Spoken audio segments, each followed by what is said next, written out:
今日唔煮咩？咁得閒帶我嚟遊花園。有啊，而家咪嚟搵材料咯，就係呢個啦。馬來文叫做 daun kadok，中文就叫做山老葉，係今日煮 Pening Otak 入邊嘅必要材料嚟噶。呢啲就係需要到嘅材料，份量已經打喺熒光幕上邊。買嗰陣炒香定係焗香都得。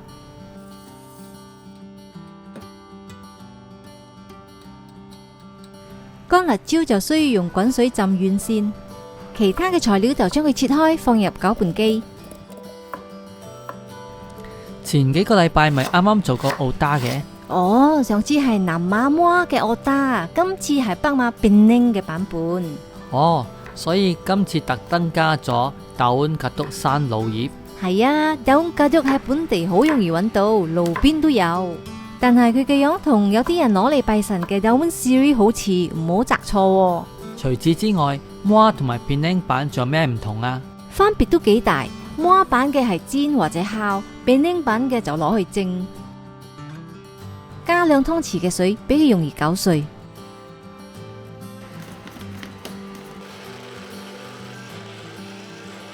搞到類似咁樣嘅 texture 就 OK 啦。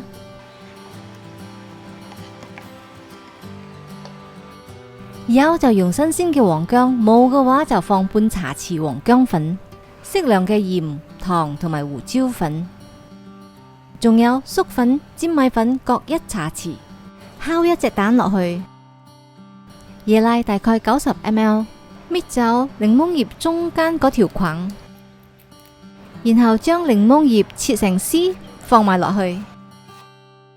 另外一個分別係Muar嘅Otak就用馬鮫魚，而Pening嘅就用鯉魚，所以亦都叫做鯉魚包，福建話就叫做鯉魚包。我喺度就買唔到，但係都可以用其他白肉魚嚟代替，所以我就買一塊250g嘅紅雞魚，切走啲魚皮，然後切成一塊塊，跟住就放入個辣椒醃料落去撈勻佢。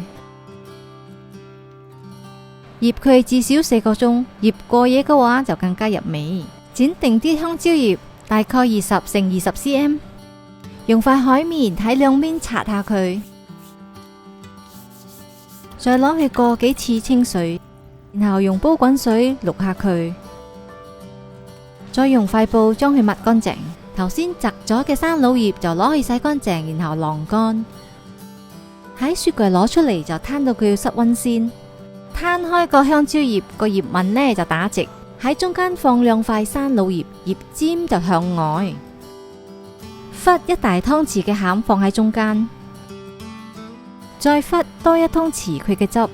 首先上下對接捉住佢，左手捉實葉中間嘅同時，右手兜起葉嘅右邊，跟住將上下嘅2角向中間對接，左邊亦都用同一個方式對接。跟住用支牙籤串實佢，用個鉸剪收下佢邊邊，咁就好靚啦。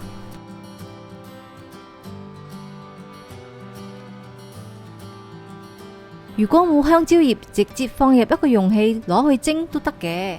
正宗嘅Pening Otak一定要用香蕉葉包，但係如果真係買唔到嘅話，就用呢個辦法啦。跟住攞去用中火蒸20分鐘，咁就完成啦。